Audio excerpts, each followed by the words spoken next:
Our protagonist wakes up and asks about the noise. A girl screams, asking who he is. The protagonist doesn't understand anything, and the girl asks him what he has done to her before that. He remembers being in the middle of the universe, in a decisive battle against the three supreme lords.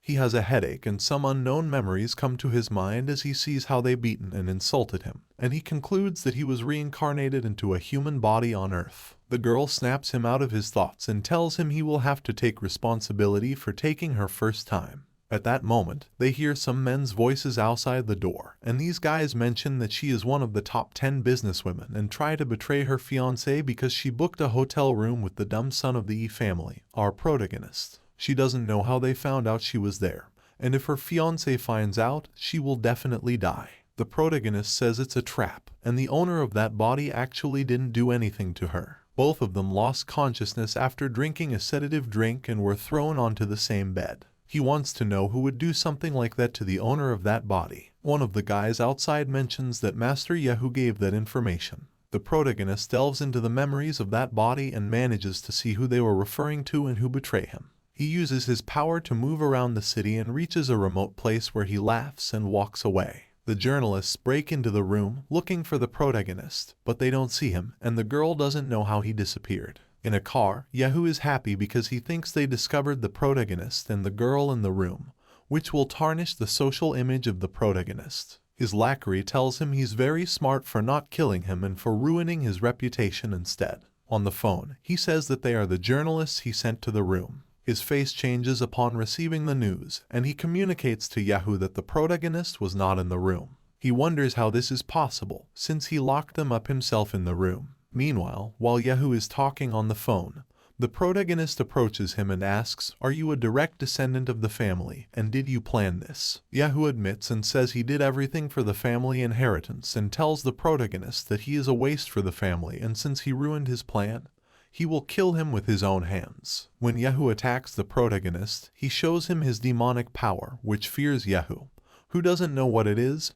so he decides to flee. In the car, Yahu says he will take revenge, but the driver tells him that there is something on the roof. The protagonist has planted a kind of seal that activates from a distance, and after it's activated, the car blasts, and Yahu or the driver barely manage to jump out of the car before the blast to save their lives. On the ground, Yahu thinks the protagonist is involved with a demon. To the protagonist, Yahu is just an ant, so he decides to show mercy. But if he gets in his way again, he will definitely kill him. He goes to a nearby river and wonders how the demon planet will be. Someone named Huang is seen in his last memories, a beautiful girl. He wonders if she also managed to be reborn, but he believes she did not die and that he will see her again as the Demon King in the shortest amount of time. He enters the water, releasing his aura, saying that this body is still very weak but the planet has many living beings, so he will take their life force. He uses a technique called the soul-devouring art, and only the dead riverfish can be seen on the water's surface. In the morning, on the riverbank, there is an old man fishing quietly with his granddaughter. His granddaughter tells him his health just improved, but he shouldn't be fishing. The old man tells her not to worry because he is stronger than ever. His bodyguard also tells her not to worry because the old man was the king of the sharp swords squad when he was in the army. She thinks it's okay because the old man is the king of soldiers and so is her uncle. Both of them can fight against 30 experts alone.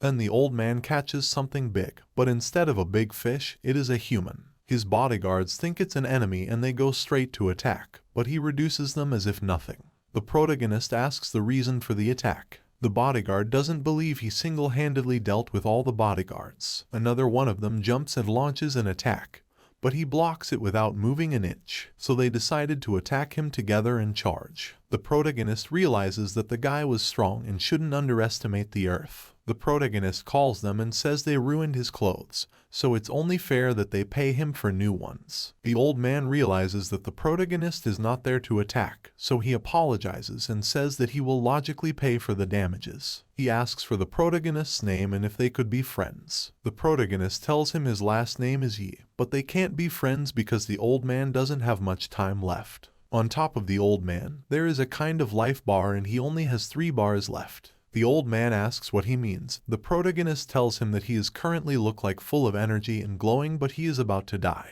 Then the protagonist leaves. The old man's granddaughter yells at him that many big shots people would like to be the old man's friend and he shouldn't talk to him harshly. The protagonist turns and tells her it was only a friendly warning, and it depends on them if they want to believe it or not. The old man says that he felt like an ancient fierce beast, as if it could kill him with a single finger, and the old man's instincts are always accurate. The old man warns his bodyguards that he is dangerous, reminding him of the legendary individual of the Ace Squad, the god of war of that squadron. His granddaughter asks him to see the river where all the fish were already dead. On the way to the academy, the protagonist realizes that the owner of that body has a very bad reputation among the students. He notices a couple standing behind him. The protagonist mentions that this girl used to be the girlfriend of that body, but she broke up with him after meeting this guy we'll call Rain. The blonde boy tells the protagonist that he has become famous throughout the city due to the rumors of his involvement with the beautiful president in hotel room,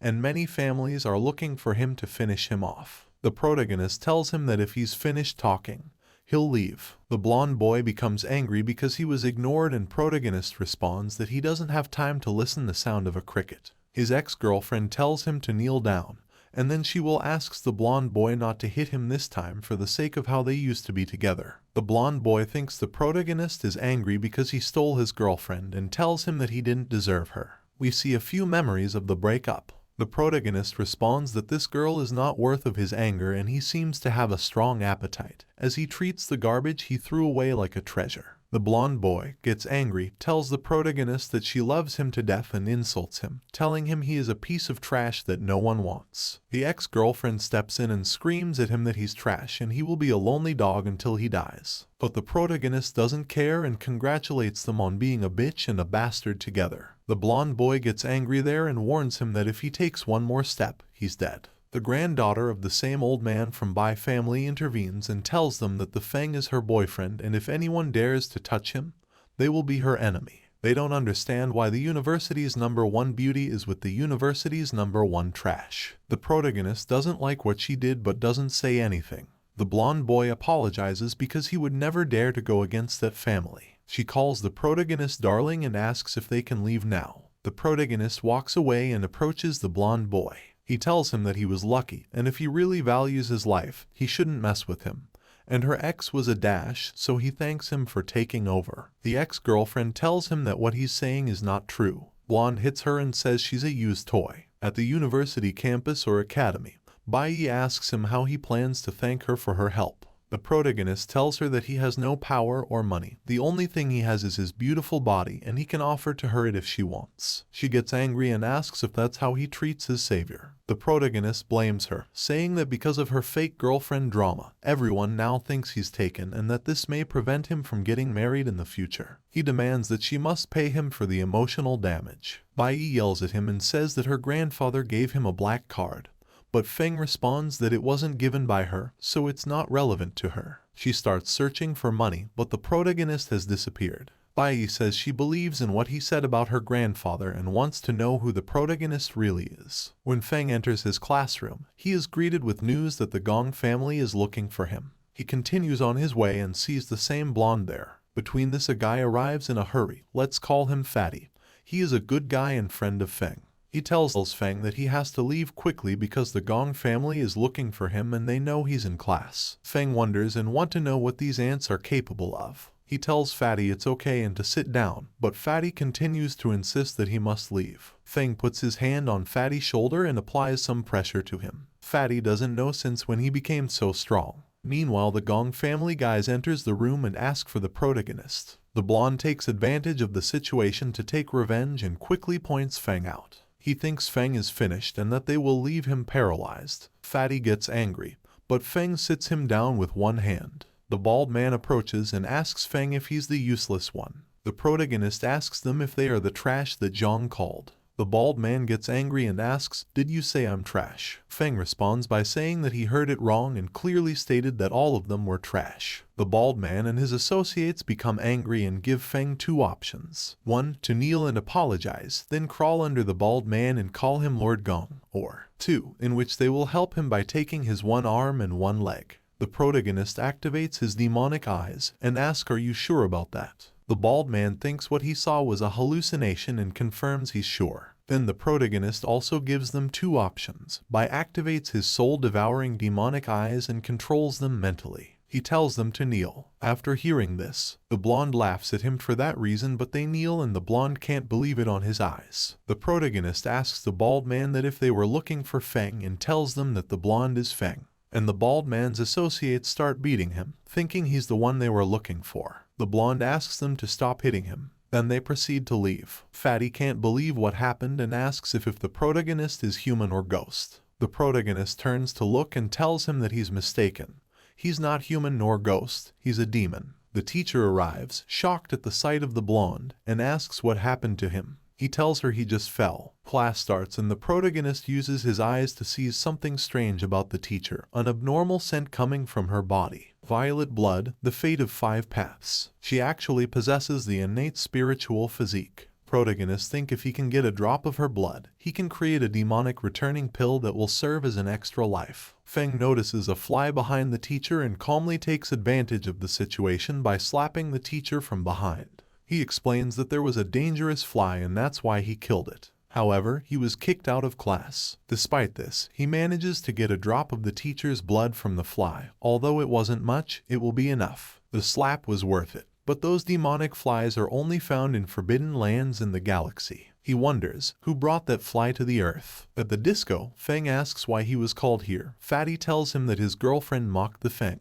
and that's why he broke up with her. Fatty explains that he values relationships more than money or fame, and that his girlfriend had humiliated his brother so he cut her relations with her. The protagonist sees it and thinks that Fatty is a truly loyal person. Fatty said, "That beautiful waitress is Rose, the club manager, and one of the most famous bartenders in the city." Fatty ordered 2 glasses of his most famous cocktail. Rose responded, "I'll give it to you in a moment." The protagonist tells Rose, "You are poisoned." When she asked him to repeat what he said, the protagonist repeated, "You're poisoned, and the problem is going to come from the door." Just then, someone entered in bar and tells Rose that he is the only one who can save her, and if she stays with him, he will cure that poison for her. This person is known as the Poison Wolf. Rose asks who can defeat the Poison Wolf for her and promised that whoever helps her will not be charged for any drinks in the future in her bar. Then someone presents himself as the undefeated boxing king, Tiger of the black market boxing, and challenges Wolf for fight. The Wolf warns him not to get involved for his own good,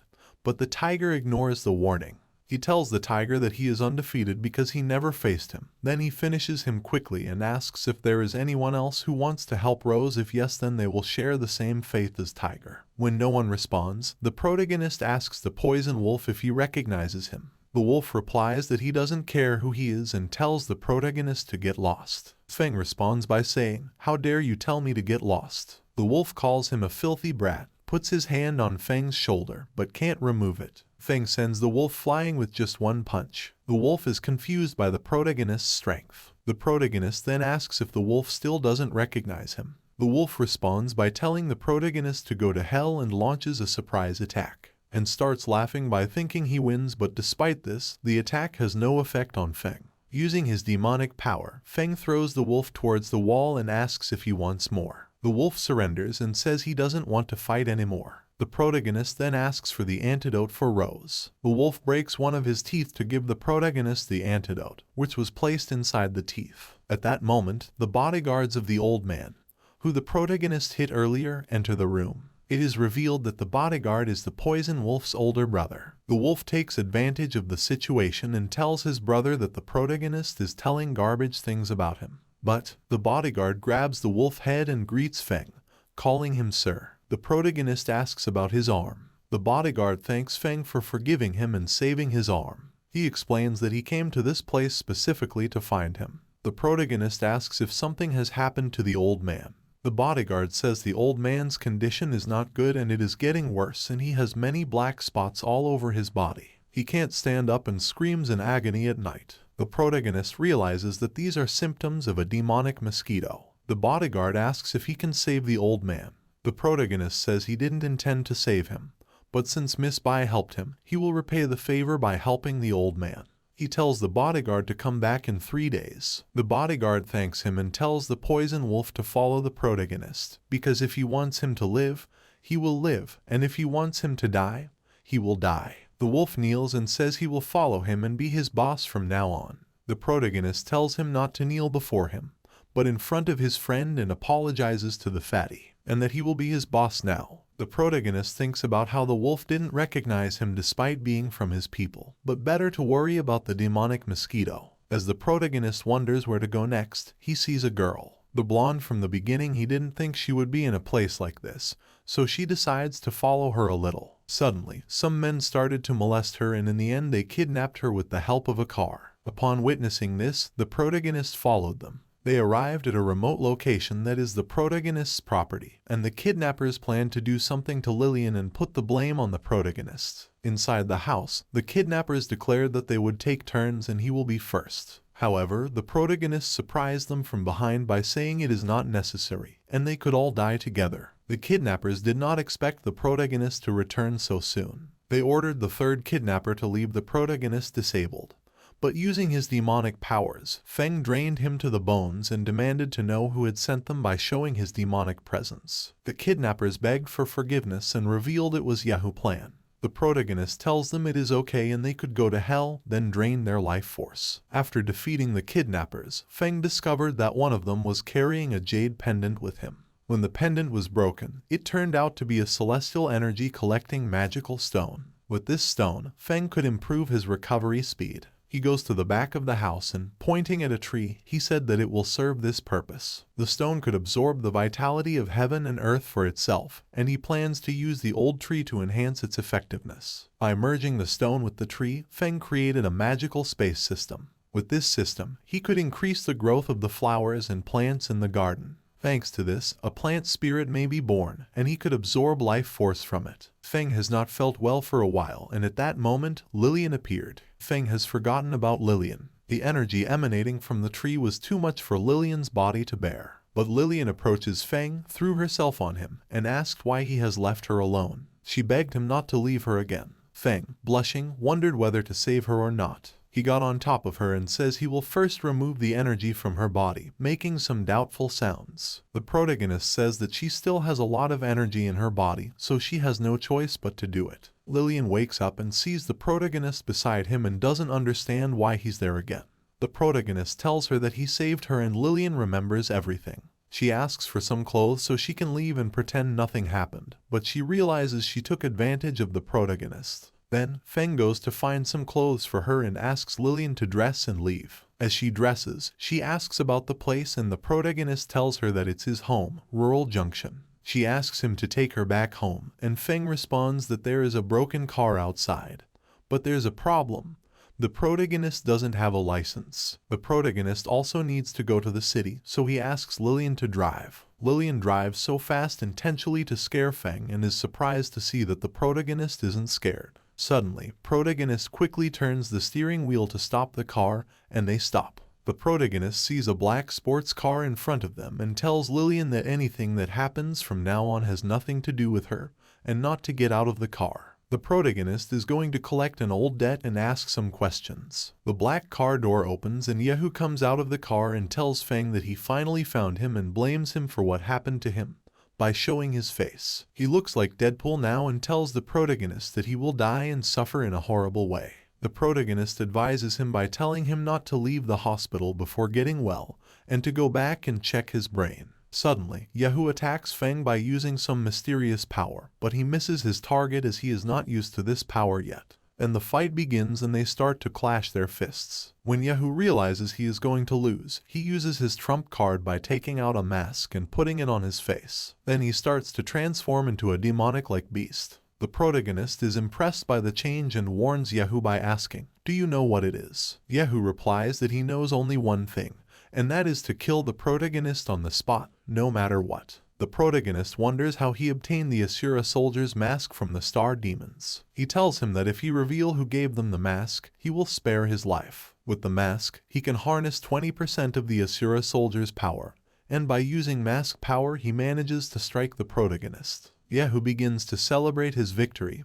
overflowing with power. Feng warns him that he seems unaware of the nature of the mask he is wearing. as Asura soldiers are merely low-ranking cannon fodder soldiers in the army of the star demons. Yahu confidently says that he cannot believe Feng did not break the mask, but it's great that he can now torture him more. However, Feng approaches him and punches him in the face, cracking the mask, and mocks Yahu, saying that if he accidentally breaks the mask. This enrages Yahu, who declares that even if he dies, he will take Feng with him. Feng replies that he has no chance, as the outcome of the battle was already decided, and the end result was always his death. The protagonist tells Yahu that he will show him kindness by granting him peace of mind and destroys the mask. He asks from where Yahu got it, but before dying, Yahu uses his soul-searching ability to investigate the person's memories. He sees that the young master of the Gon family was the one who gave him the mask. Lilin asks if he's okay, and he says yes. She says that if he is really human, Yahu deserves to die for what he did. The protagonist asks for a place to gather information, and Lilin says that the school library has the largest collection of books. When they arrive, Lilin asks what to do with the car. The protagonist says he doesn't have a license, so she can take the car, and gets out of the car, telling Lilin to call him next time if there's any problem. He already writes down the number in his phone. That's it for this part. Please subscribe our channel for more amazing videos.